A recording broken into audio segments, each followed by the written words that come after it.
की अनुरागिनी है भोले बाबा के श्री चरणों की। और देखिए भोले बाबा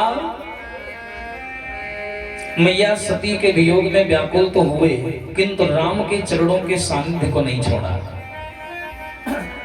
और देखिए किसी भी चीज का अति होना बेकार है। वियोग भी जब मर्यादा को पार कर जाता है तो भी दुख देता है। भोले बाबा राम का ध्यान कर रहे हैं, इधर मैया सती ने क्या किया, पुनर्जन्म धारण किया। और कहाँ किया? जो पर्वतों के राजा हैं जिनका नाम है हिमांचल, और पत्नी का नाम है मैना। यथा नामो तथा गुणा। देखिए कितना सुंदर नाम है मैना, जिसके अंदर मैं ना हो। मैं घमंड का सूत्र है। मैना मैना करती है, पिंजड़े में पाली जाती है। बकरी मैं करती है, गर्दन पे छुरी चलवाती है। मैना इनके यहां जाकर के मैया सती ने अपना पुनर्जन्म धारण किया। और जैसे पुनर्जन्म धारण किया, तुरंत देवर्षि नारद ने देखा माता का आगमन हो गया, मुझे पहुंचना चाहिए। तुरंत हाथ में बीड़ा उठाई और चल पड़े। श्रीमन नारायण नारायण नारायण।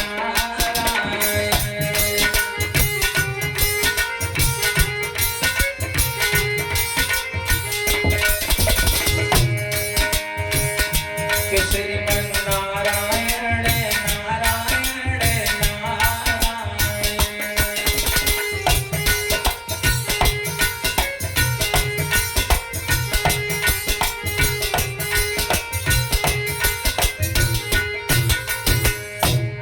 नारायण नारायण करते हुए चल दिए। ये नाम बड़ा अलबेला है,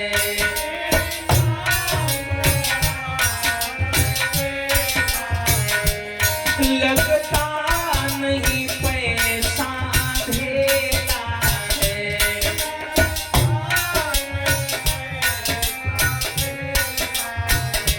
श्रीमन नारायण नारायण नारायण।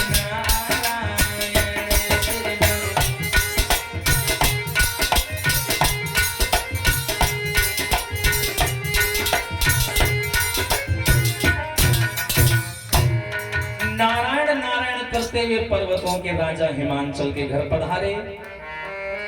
आइए भगवान, अहो भाग्य हमारे जो आप हमारे घर में पधारे।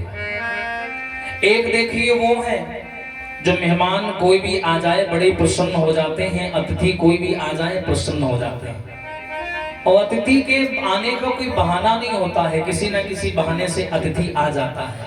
हमें सम्मान करना चाहिए। नारद को उच्च आसन पर बैठाया, आइए भगवान विराजिए। नारद जी बैठ के बोले कैसे हो? बोले महाराज बड़ा सौभाग्य है, घर में सुंदर सी कन्या का प्रादुर्भाव हुआ है। अब आप आ ही गए हो, कन्या का नाम संस्मरण कर दीजिए। हाँ क्यों नहीं, बुलाओ। कन्या को ला करके सामने किया, ये है महाराज।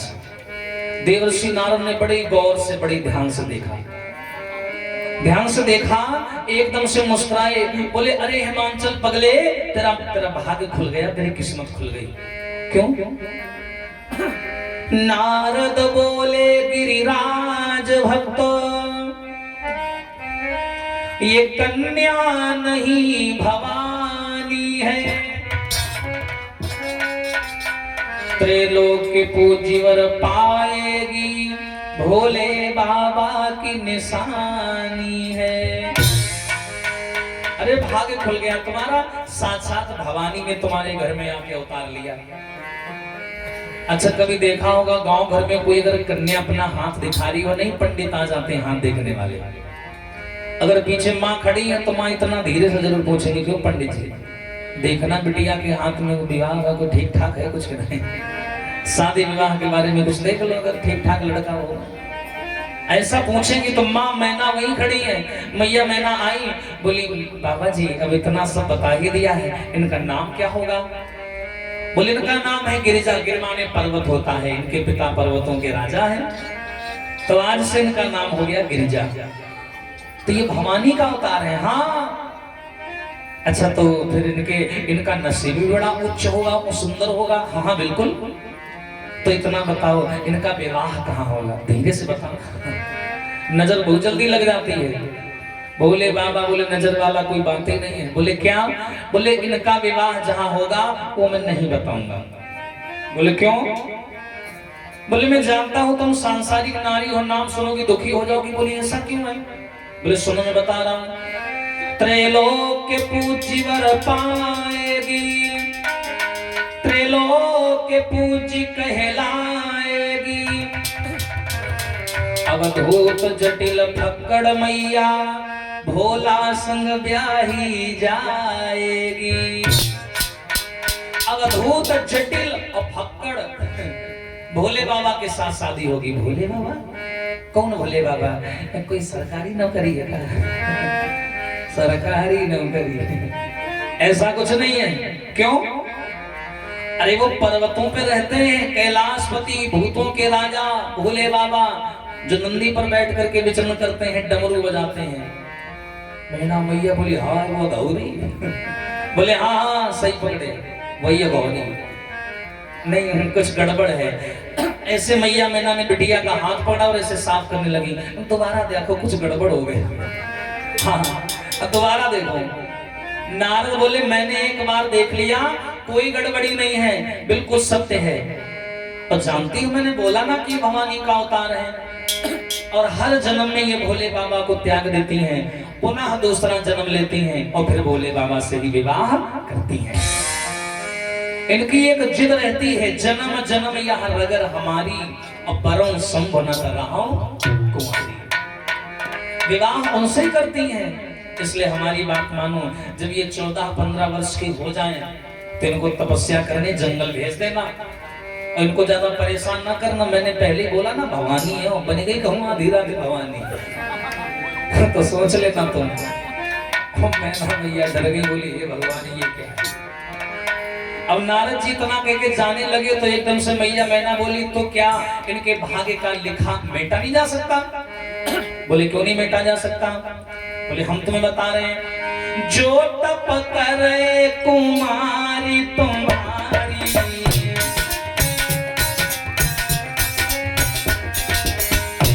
ओ जो तप करे कुमारी तुम्हारी, और भाभी हूँ मेट सकहीं प्रभुराई।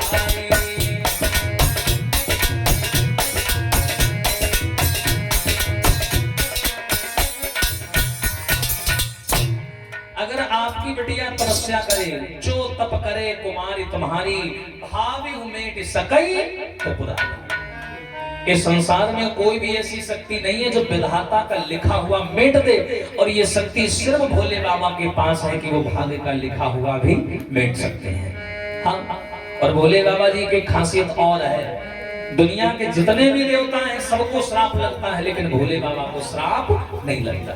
कभी सुना किसी ने भोले बाबा को श्राप दिया हो? लगता ही नहीं, और लग भी नहीं सकता। साधारण व्यक्ति नहीं है वो। अब भोले बाबा की बात याद करके बोले हैं नारद मैया उनसे शादी होगी, अब मैं तो चला। उठाई वीणा चल दिए। मैना मैया बिटिया को गोद में लिया और रोने लगी। चेहरा देख करके बोली बताओ मैं राजा की बेचारी राजकुमारी पर्वतों में धक्का खाएगी पहाड़ों में? लेकिन वो उस प्रेम भाव को नहीं समझ पाई। सने सने गिरजा का लालन पालन होने लगा। कुछ बड़ी हुई है, 14-15 वर्ष की उम्र हुई है। दरवाजे से एक ब्राह्मण निकले, गाते हुए जा रहे हैं भोले बाबा जी के बारे में, भोले बाबा जी की लीलाएं गाते हुए जा रहे हैं। और जैसे वो आवाज इनके कान में पड़ी, सो धुनी पड़ी गिरिजा के करना, और तब से प्रीत लगी शिव चरना। जैसे ये आवाज कान में पड़ी कि हाँ भोले बाबा के लाश पर्वत पर विराजे हैं, मानो जीने का, चलने फिरने का, उठने बैठने का ढंग ही बदल गया, सब बदल गया।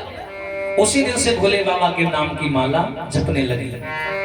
हाँ, और कहती है मां गिरिजा क्या कि बाबा तुम्हारे कारण, अरे भोला तुम्हारे कारण, अरे बाबा तुम्हारे कारण, हरि भोला तुम्हारे कारण, जोगन बनी जाऊंगी बाबा तेरे कारण, जोगन बनी जाऊंगी बाबा तेरे कारण।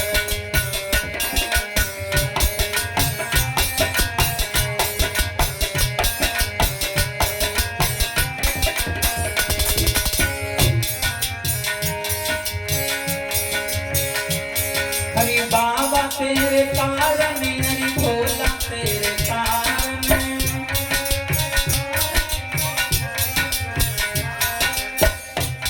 हरि बाबा तेरे कारण, हरि भोला तेरे कारण।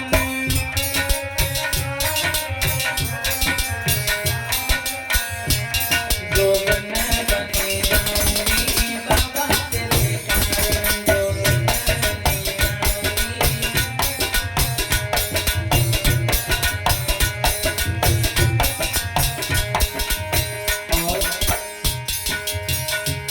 अरे बालापन की प्रीत हमारी बाला,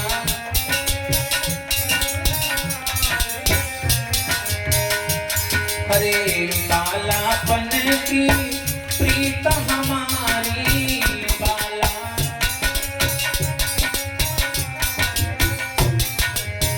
दर्शन दे दो ओ त्रिपुरारी, दर्शन। और कितना भाव प्रबल है मां गिरजा का, कोई साधारण भाव नहीं है। हरे भजन तोहरे गाऊंगी,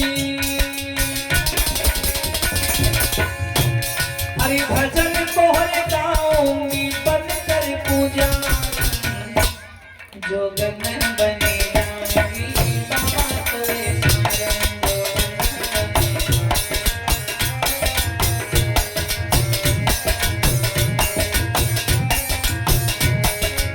सोलो बोले ताली बजाकर भाव से क्या। हरि बाबा तोहरे कारण, मेरे भोला तोरे कारण, बाबा तोहरे कारण, मेरे बाबा तोहरे कारण, मेरे भोला तोहरे कारण। जोगन बनी जाऊंगी बाबा तेरे कारण।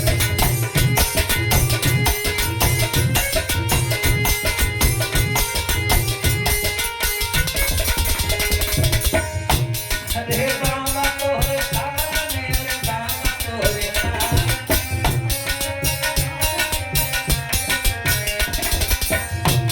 जोगन बनी जाऊंगी बाबा तेरे कारण।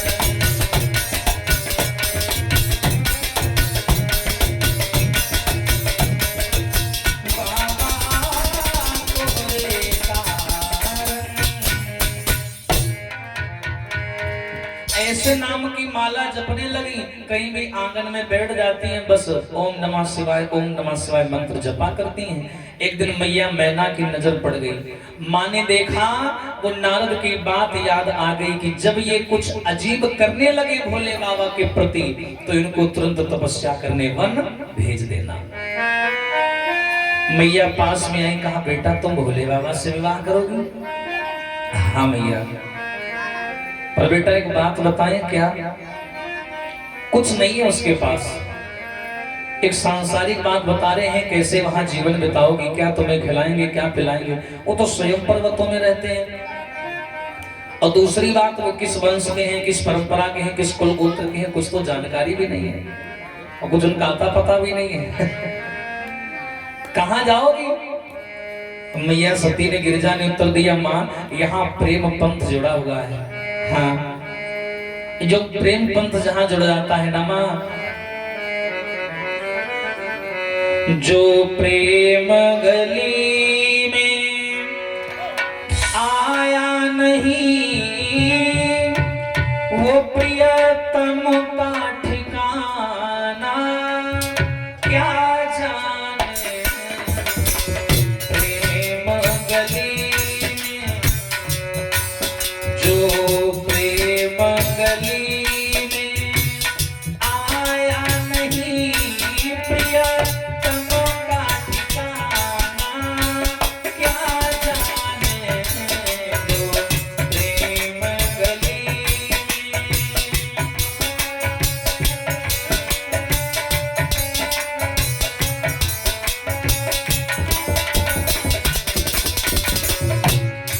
बजा के बोले सभी लोग भाव से जय हो। जो प्रेम गली में आया नहीं, प्रियतम का ठिकाना क्या जाने, और जिसने कभी प्रेम किया ही नहीं, वो प्रेम निभाना क्या जाने, जिसने कभी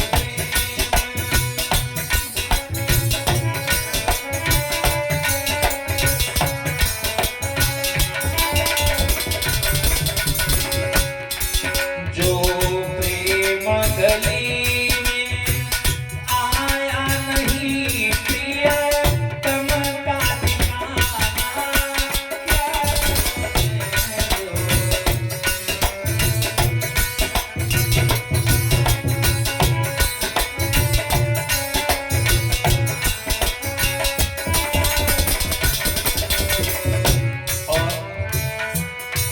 ये दुनिया गोरख धंधा है, ये जग माया में अंधा है, ये दुनिया गोरख धंधा है, ये जग माया में अंधा है। ये दुनिया गोरख धंधा है,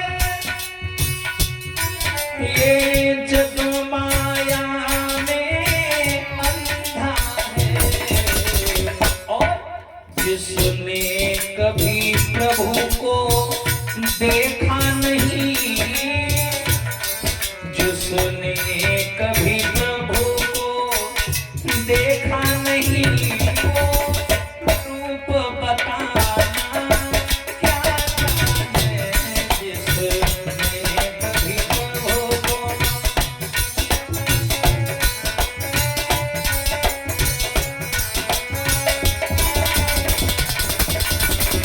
प्रेम गली में आया नहीं, प्रियतम का ठिकाना क्या जाने,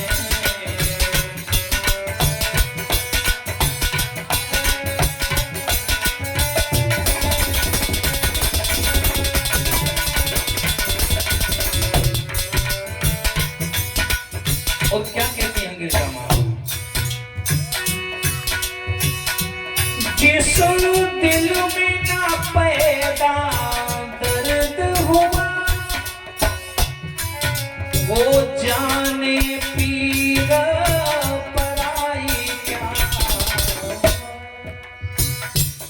कहते हैं जिसने कभी प्रेम न किया, वो प्रेम निभाना क्या जाने, और जाके न गई हुए पाँव बीमारी सो पीर पराई क्या जाने। जिस दिल में न पैदा प्रेम हुआ, वो जाने पीर पराई क्या।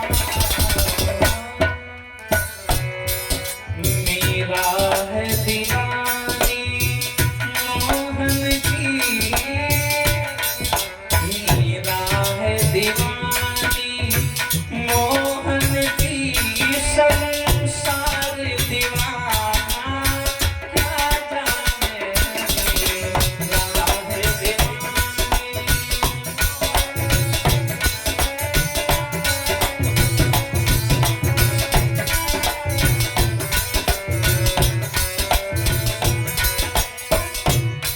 जो प्रेम गली में आया नहीं, प्रियतम का ठिकाना क्या जाने, जिसने कभी प्रेम,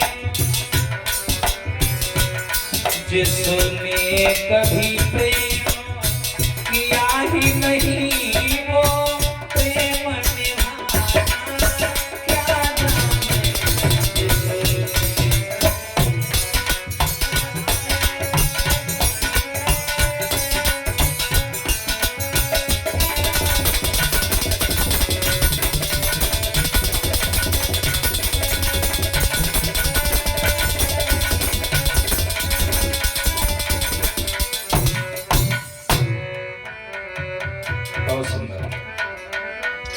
मैया गिरिजा ने कहा, माँ मैं तो भोले बाबा को ही प्राप्त करना चाहती हूँ। मैं हर बार जन्म लेकर के संसार में आती हूँ, हर बार शरीर को त्यागती हूँ, किंतु माँ जन्म जन्म यह रगर हमारी बरों संभ न तरहों कुंवारी। मैंने अपना तन मन सब उन्हें अर्पण कर रखा है, मैं उनके सिवा स्वप्न में भी किसी और को प्राप्त करना नहीं चाहती। माँ ने कहा बेटा जाओ, तो फिर अगर ऐसी बात है तो उन्हें प्राप्त करना भी सरल नहीं है। वन में जाओ और जाकर के उनकी तपस्या करो, वो तुम्हें अवश्य प्राप्त होंगे। आज देखिए ये चली आई हो, आकर के एक पैर के अंगूठे पर वन में खड़ी हो गई, बड़ी दुर्लभ तपस्या कर रही हैं। सोने जैसी कंचन जैसी काया तपा दी धूप में। आइए लेके चलते हैं कैलाश पर्वत जहां भोले बाबा हैं।